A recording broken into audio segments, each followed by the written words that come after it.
தாயை தூக்கி போட்டு மிதிக்கிறான். குட்டி போதையில என்ன செய்யறானே தெரியல, என்ன செய்யறானே தெரியல. குட்டி அப்படி கெடுக்குது கெடுக்குது, குட்டிக்க வச்சு மழுங்க வச்சுட்டாங்க. அதனாலதான் சொல்றேன், நீங்க எங்களுக்கு ஓட்டு போடுறீங்க, ஓட்டு போடாம போறீங்க, அது உங்க விருப்பம். ஆனா நாங்க இதை கட்டாயம் செய்வோம்.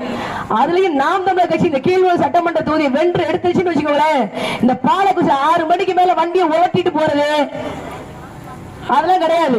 கஞ்சா புழக்கம் கட்டாயம் கிடையாது கீழ்வளூர் சட்டமன்ற தொகுதியில.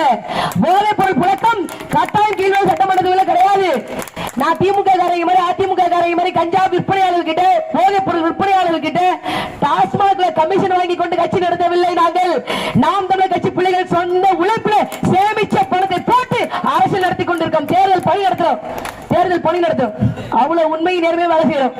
முடிஞ்ச கட்டாயம் செய்வேன், உறுதியா செய்வேன்.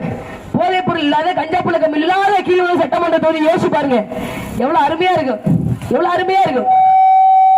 6 மணிக்கு மேலானா தான் என் தகப்பன வேலையை விட்டு வீட்டுக்கு வந்து குழந்தை குட்டிகளோட படிப்பை பார்த்துக்கிட்டு சமையல் செஞ்சுக்கிட்டு ஒரு வான சோறு, ஜிலேபி மீன்ல குழம்பு, கெண்ட மீன்ல மீன் வறுவல், ஒரு கணவன் ஒரு மனைவி 2 குழந்தைகளோட சேர்ந்து சாப்பிடுற ஒரு அழகு எவ்வளவு அழகா இருக்கு.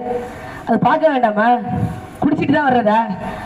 இது வரைக்கும் நான் வேட்பாளர் பேசினேன், இந்த ஒரு நிமிஷம் உங்களுடைய தங்கச்சியா பேசினேன், உங்க அக்காவை பேசினேன். நம்மளோட குழந்தைகளுடைய மனநிலை பாதிக்கப்படுது. நம்மளாம் எதுக்குங்க வாழ்றோம்? மனுஷங்க எதுக்கு வாழ்றாங்க? இந்த சிங்கம் எதுக்கு வாழுது? புலி எதுக்கு வாழுது? இங்க சாதாரண ஈ, காக்கா, மைனா, சிட்டு, குருவி, ஆடு, மாடு ஏங்க வாழுது? அதெல்லாம் ஏங்க உலகத்துல இருக்கு? தன்னை போல இன்னொருத்தர படைச்சிட்டு போகணும் தான், ரீப்ரொடக்ஷன் தான். என்ன போல ஒருத்தர் உலகத்துக்கு வரணும். உலகத்துல உயிர்களை உறுதி செய்யறதுக்கு தான் எல்லா உயிரினங்களும் இருக்கு. உங்க பிள்ளைகளை நீங்க பாத்துக்காம யாரு பாத்துக்குவாங்க?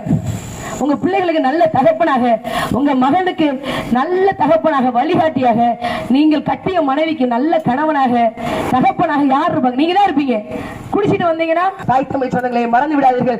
ஏப்ரல் 23 உங்கள் வீட்டு மகள் கார்த்திகாவுக்கு விவசாய சின்னத்துல, ஏற்கனவே தாங்கி இருக்கக்கூடிய விவசாய சின்னத்துல உங்களுடைய மதிப்பு மிக்க வாக்களை தாருங்கள். உரிமையோடு கேட்கின்றேன். நல்லா வேலை செய்வேன், நம்பி கொடுங்க. வாய்ப்புக்கு நன்றி. மிக்க மகிழ்ச்சி.